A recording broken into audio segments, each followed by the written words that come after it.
Excellent. Thank you so much, Cyril, always for all your excellent guidance and support. Let me maximize my screen.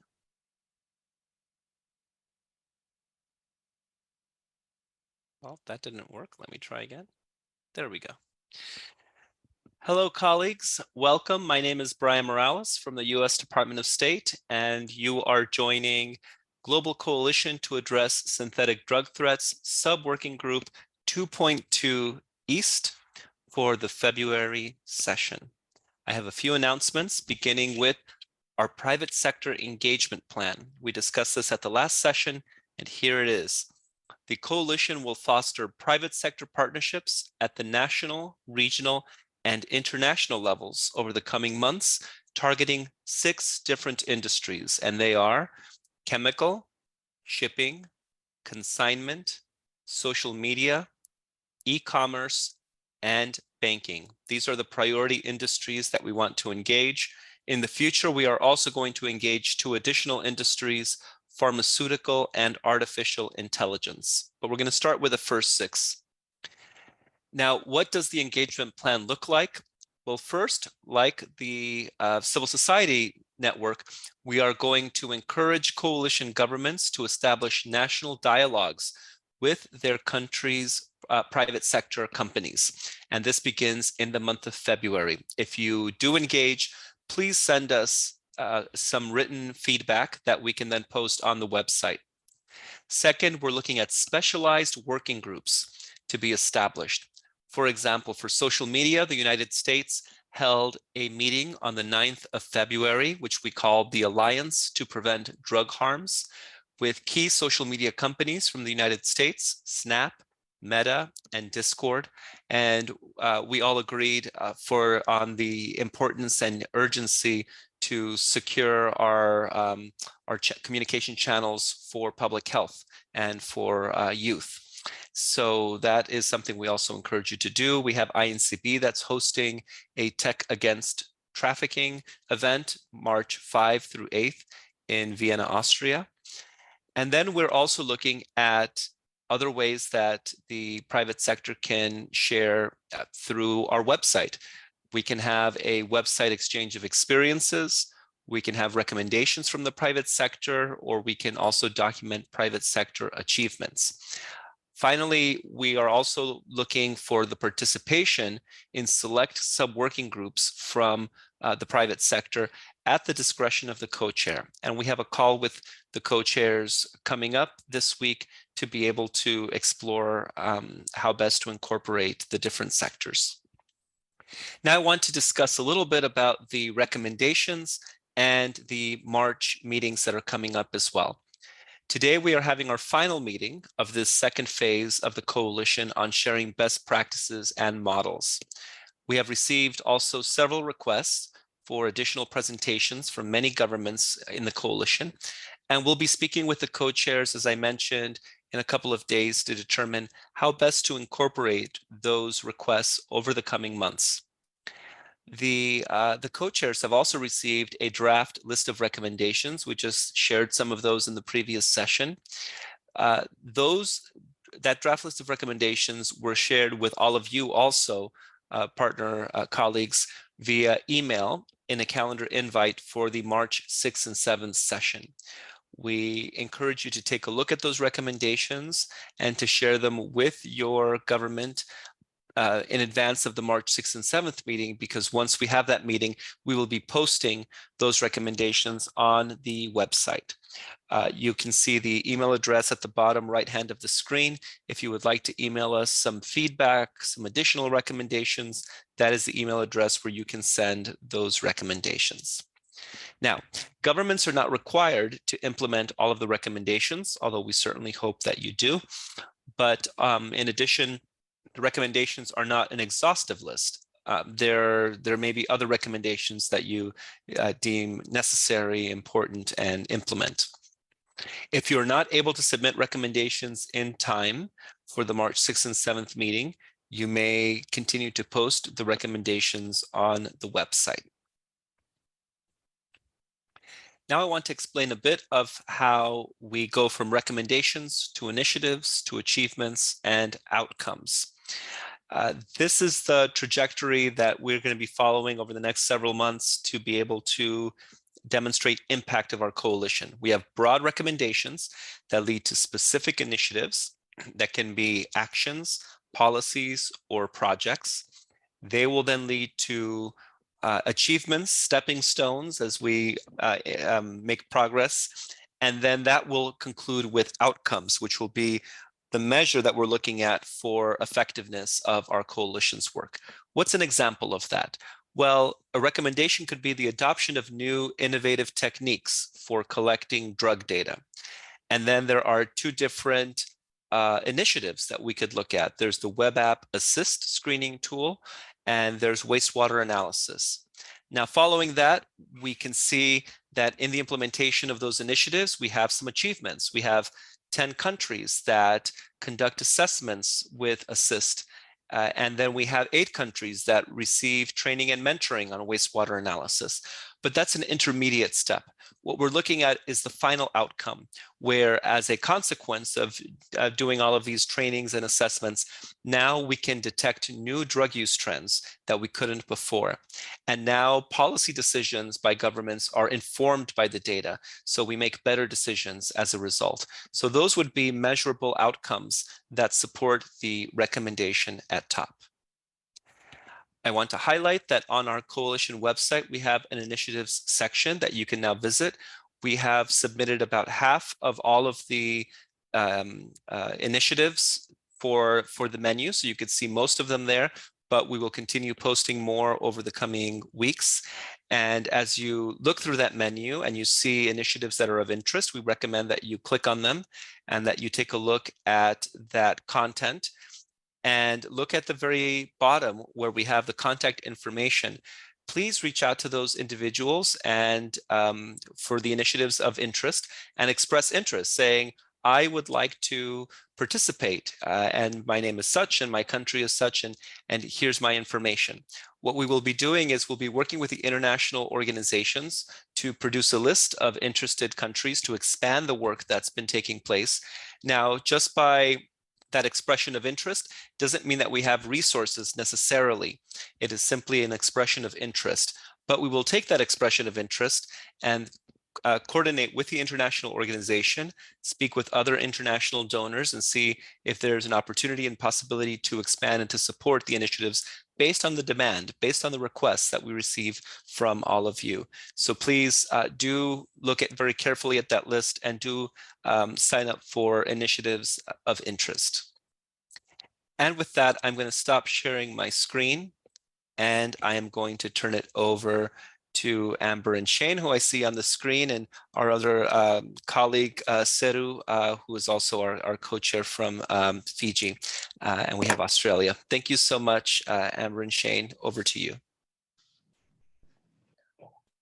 Welcome everyone to this afternoon's session. Our first presentation today is a pre-record from Perkha Ahmed from the UNODC. The presentation will focus on exploring the UN Toolkit on synthetic drugs, a one-stop shop for practical resources addressing the global synthetic drug problem. If we can please play the presentation, thank you. Hello everyone, I will be presenting on the UN Toolkit on synthetic drugs today. Just a bit of background about myself and the toolkit. My name is Perkha Ahmed. I work with the UNODC Synthetic Drug Strategy. The strategy was launched by UNODC to provide the international community with a framework for addressing the global synthetic drug problem. And in launching the strategy, we asked ourselves what tools are available to support the implementation of the strategy. And the realization was that, in fact, there are many tools available across the UN system, but the problem was exactly that they were across the UN system. And so that's where the UN Toolkit on synthetic drugs comes in. The toolkit is a website with over 400 resources from across the UN system, including UNODC, WHO, the United Postal Union, International Civil Aviation Organization, and more. These resources are organized by theme into what we call modules. Currently, the toolkit has 12 modules, but we are constantly adding and updating the resources and modules. Access is a key part of the toolkit. And so the toolkit is entirely free and it features all open source material, aside from a few materials that require special permission. The toolkit is also available in all 6 official UN languages. And we can proudly say that because of this, at the end of 2023, the toolkit was accessed by over 124,000 users from 203 countries and territories. And so without further ado, I'm going to share my screen now and show you the toolkit. So here we are. This is actually the synthetic drug strategy landing page, and I like to access the toolkit from here because the URL is quite easy. It's syntheticdrugs.unodc.org. And when you come to this page, you will find the toolkit right on the front page here. You'll also see that it has the links to the other languages available here. And today I will open up the English language page. This brings you to the landing page of the toolkit. And immediately when you arrive, you actually realize that the toolkit offers more than just resources. 2 important things that we offer is engagement with experts. So through our Ask an Expert page, here you can submit questions by filling out a form, and we share the questions with an expert who will provide an answer. We also have events with the experts, which are live consultations where users can provide questions and the experts provide answers on the spot. The videos are then recorded and uploaded here. And lastly, we have a very new feature called the Toolkit Community. This is an opportunity for Toolkit users to engage with each other and also provide insights on how they use the toolkit. It's very easy to sign up, and I highly recommend signing up because we have lots of exciting things planned for the Toolkit community over this upcoming year. Now I will take you to the toolkit itself. Here you will find all the modules that I mentioned earlier, and when you click on each of these hexagons, you can access the modules itself. So to access the legal module, you click on the hexagon here and you come to the landing page of the legal module. Each of the modules in the toolkit are designed very similarly. So when you arrive to the page, you'll have an overview of the module itself, as well as a series of subsections, which are divided into questions to guide you to the resources you're looking for. You'll see that in the legal module, we have 3 subsections, one on international drug control, one on national legislative approaches, and one on guidance for prosecutors and judges. So coming to the international drug control system, you'll see that we have information on each of the conventions. And here you will have access to a very useful e-learning course, which is an introduction to scheduling. And this comes from UNODC's SGB, which you can access here. So series of videos, and you can talk through. You can also follow your own pace on these and skip to various sections. It's a very practical resource. And then, of course, here you have the International Drug Control ebook, which you can access information and text about each of the conventions.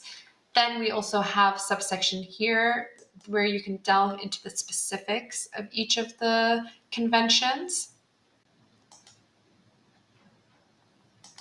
Coming back to the main landing page for the legal module, then you have the subsection on national legislative approaches. This outlines the various approaches that are available. So you find detailed information on each of them. And then you also have sample scenarios down here on possible legal approaches, as well as this really useful map, which outlines the legislative approaches, which you can scroll through by the type of legislation, as well as the country or region.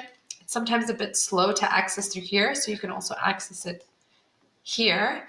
And you'll see that it has various filters where you can search and then you can access the legislations itself.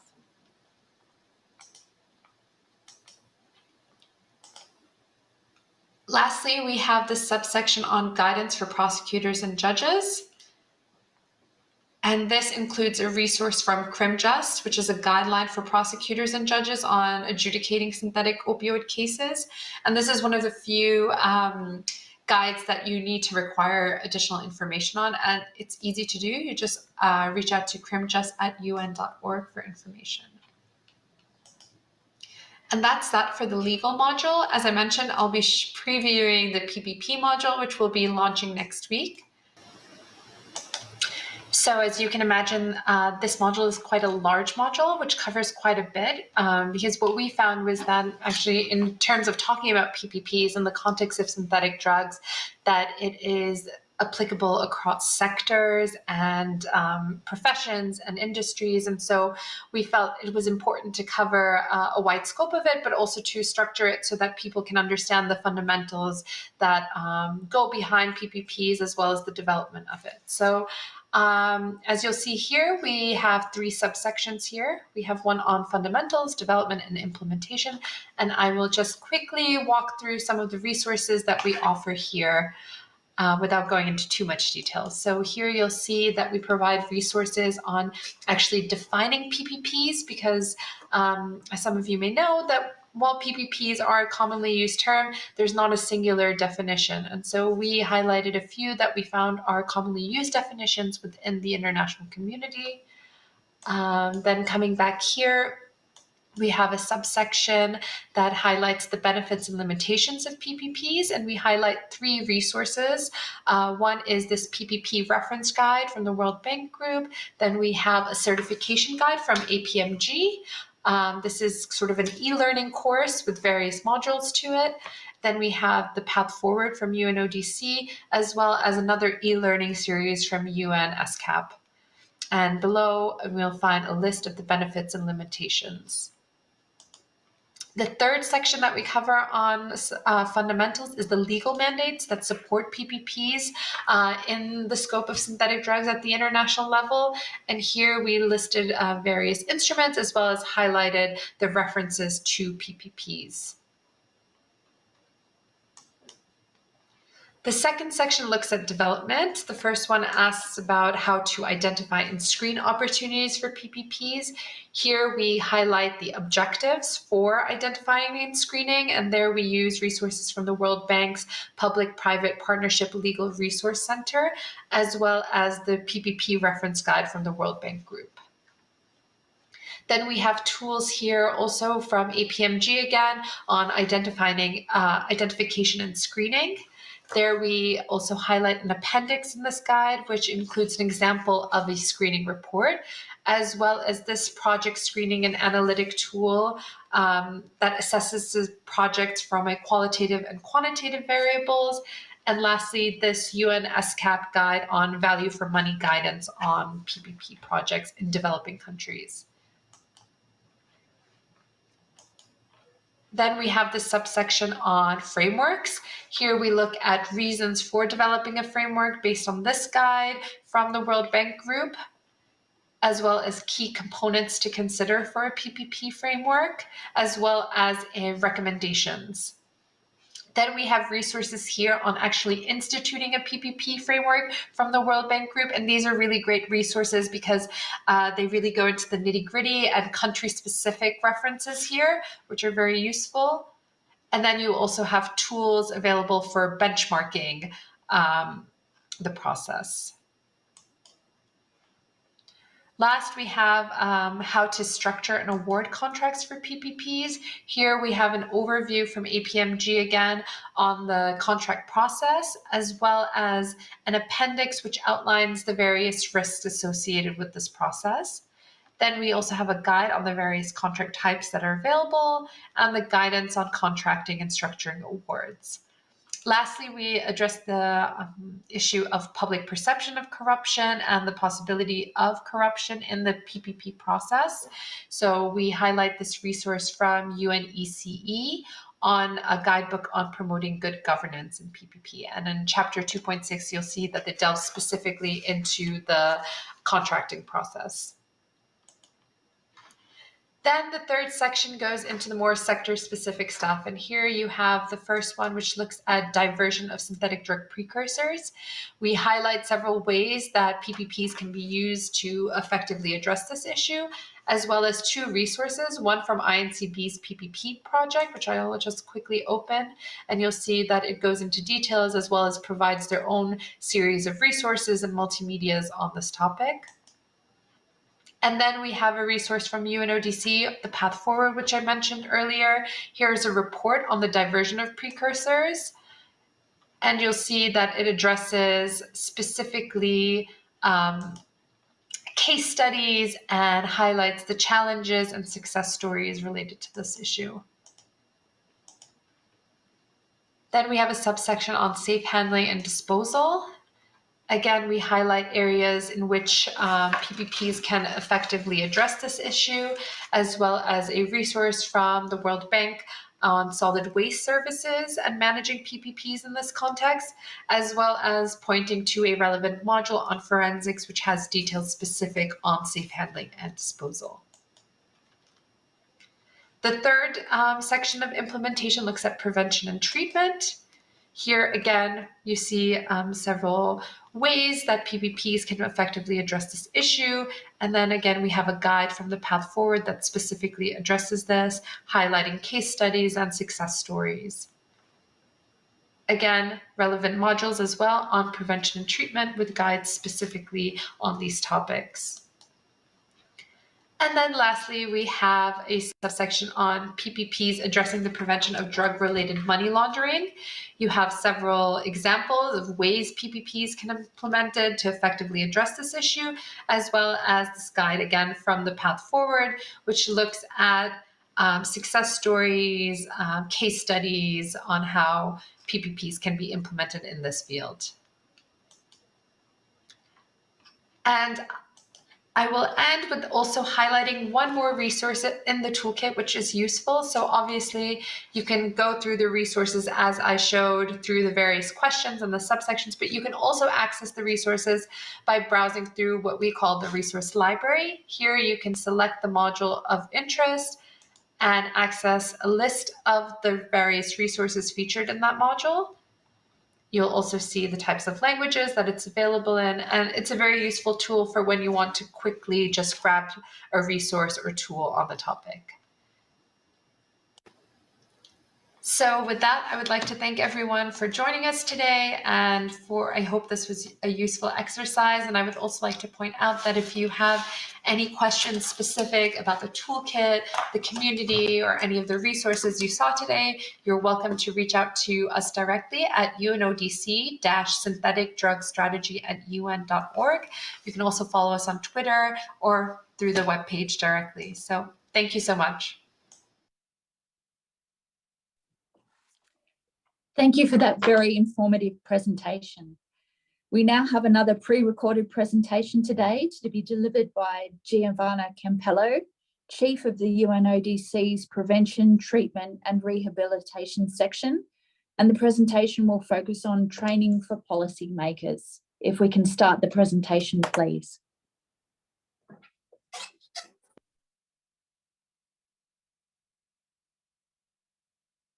Good morning, good afternoon, and good evening. Thank you for giving me the possibility to tell you a little bit about what the UNODC Prevention, Treatment, and Rehabilitation Section does in addressing substance use disorder in humanitarian settings. Let me share quickly my slides with you. In terms of data, I don't want to dwell too long. Just to remind us that there are many people who are forcibly displaced worldwide, but that people in need of humanitarian assistance is a much broader group than this. In fact, 1 in every 23 people globally needs humanitarian assistance, and this is where we are starting to work. We are following and adapted models of the protective and risk factors that make people vulnerable to starting to use substances and developing substance use disorder. And we have adapted it to the phases of displacement and where different factors can influence substance use disorder, and therefore different factors need to be addressed. Stop the video. In terms of substance use patterns among displaced. Do you think we could introduce the third recording, the third speaker, and then we'll get Giovanna's presentation worked out on our side? Is that all right? Most definitely. Thank you, Cyril. So, Amber and Shane, if you want to introduce the next speaker, we'll get the tech issues worked out on over here, okay? Certainly. All Thank right, you. it's with great pleasure we would like to introduce Greg D'Alessandro from the Counternarcotics Senior Advisor, INL. We had the pleasure of meeting Greg in person in Canberra last week. His presentation today will be on the International Network for Legislation on Drugs, and Greg will be presenting live to the group. So welcome, Greg. Colleagues, good morning, good evening, good night, wherever you are in the world listening to this presentation. Welcome. My name is Greg D'Alessandro, and I'm an official with the Bureau of International Narcotics and Law Enforcement Affairs with the U.S. Department of State. And I'm pleased to be here with you to discuss a new initiative that we are calling INLOD, the International Network for Legislation on Drugs, that will be implemented by our partners at UNODC and OAS-CCAD. The overarching goal of INLOD is to create an international legislative network to address the threat of synthetic drugs. Now, as anyone who has been participating on these sub-working group calls over the past few months knows, synthetic drugs has changed the drug trade. The evolution from plant-based to synthetic drugs has been significant and fast-moving. What used to require acres and acres of land to produce poppies, cannabis, or coca for cocaine now only needs a small lab. Chemicals and their precursors are easy to obtain, they're inexpensive, and only a basic understanding, likely at the university level, of chemistry is needed to produce these synthetic drugs. They are so potent that only a small amount is needed, making smuggling easier, and they are so addictive that drug dealers are putting them in other drugs to hook customers, and they are extremely profitable. The novel and fast-moving nature of synthetic drug markets presents unique challenges for policymakers, and as transnational criminal organizations change their strategies, we need to adapt, and that includes adapting our legal systems. While addressing the manufacture and trafficking of illicit drugs is of paramount importance to global public health and security, it is crucial to acknowledge the existing gap between policymaking expertise and legislation in this domain. The novel and fast-moving nature of synthetic drugs presents unique challenges for policymakers who may lack the requisite knowledge and expertise to formulate effective responses. We spend considerable time and effort working with law enforcement and health experts to address this problem, primarily from our own respective executive branches. But we need to start being better, start better engagement with our legislatures and other lawmakers to ensure appropriate, effective, up-to-date laws are on the books. As the drug trade evolves, so too must our legal responses. In conversations with representatives from countries worldwide, we have heard a common refrain: if only there was a law. This evolution of illicit drug trade towards the manufacture and trafficking of synthetic drugs requires a review of our respective countries' laws to ensure they provide law enforcement, prosecutors, health officials, and others the tools they need to effectively respond. Actors involved in the drug policy making or implementation state can work with legislatures to craft legal landscape that would help in fill the possible gaps in the global legal architecture. In our discussions and looking at laws, it's very clear that many countries lack legislation to dispose of seized drugs and chemicals according to scientific best practices, e.g., in some cases, don't burn or bury, you need to neutralize with other chemicals. Public health systems lack resources for drug prevention and treatment services. One model for increasing funds is to allocate some proceeds from drug seizures to national drug treatment and prevention systems. Some countries are not able to require certification credentialing of their addiction workforce because of the lack of legislation to identify the field as a unique multidisciplinary medical field, despite 70 years of research supporting competencies for the addiction workforce. So here we are with a global initiative run by UNODC and OASCCAT.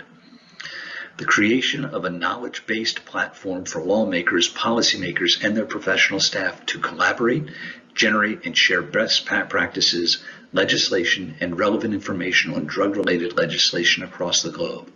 The goal is to remedy the many deficiencies in policymaking expertise related to synthetic drugs through a multifaceted and sustainable approach. We can do so by developing model law guidance, establishing a network of policymakers, convening an annual forum, and establishing academic partners to support the next generation of policymakers. UNODC will launch a global network for INLOD, while OASCCAT will launch what we're calling the LAC INLOD, the first regional segment of INLOD for Latin American and the Caribbean. UNODC will then work with other regional entities to launch future regional components.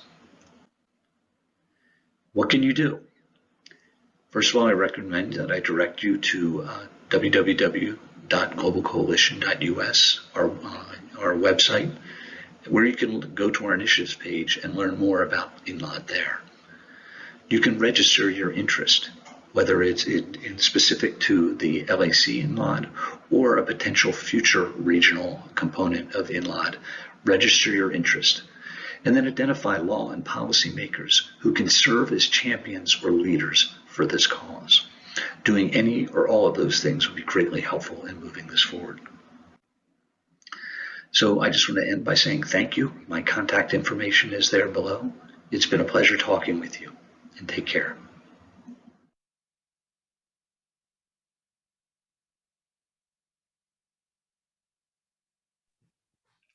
Many thanks, Greg, for that informative presentation. We will try again now for Giovanna's Campello's presentation, please, and see if the technical issues have been addressed. And And unfortunately, yeah, go ahead, Sarah. I'm sorry, Sarah, go ahead. Oh no, I was gonna say, unfortunately, they have not. We have continuing to have issues. So we were thinking we could just open the floor to discussion now, and we will post Giovanna's recording